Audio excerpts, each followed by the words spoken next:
Jadi kalau seumpama ini nggak ada yang menyelesaikan atau nggak ada yang nyonggo dari karma leluhur ini, mungkin karmanya akan turun dan ini dibagi rata ke semua anak cucunya. Jadi kalau seumpama keluarga kita tahu ya, oh kita ini menjalankan karma leluhur, harusnya bersyukur, harusnya terima kasih. Kalau nggak gitu nanti ini soronya, susahnya bisa nyambung ke lain-lainnya, ke bagi rata. Nah, tetapi kita yang berusaha untuk menyelesaikan karma leluhur itu nggak akan rugi. Artinya ada barokah, suge singge derajat pangkat. Kalau kita bisa menyelesaikan dan menuntaskan karma beliau dengan senang hati, misalnya kita leluhur yang suka berderma, leluhur yang atau jiwa kita lah, kita ngomong jiwa kita ini kok sekarang pingin bantu orang terus, atau kita pingin sedekah terus. Nah, itu tanda-tandanya seperti kita meneruskan niat baik dari leluhur kita. Nah, itu ada sugih singgih derajat pangkat. Ini yang paling dekat.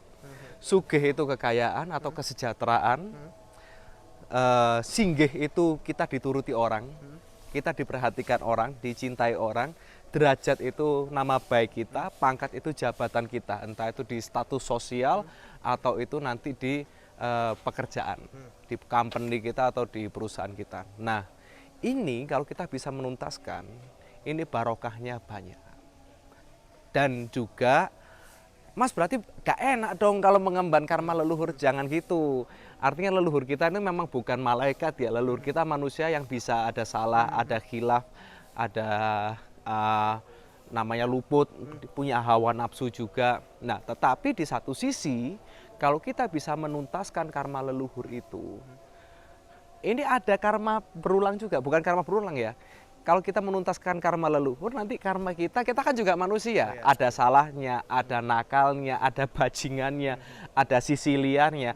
Nanti mungkin akan ada anak cucu kita yang menyelesaikan.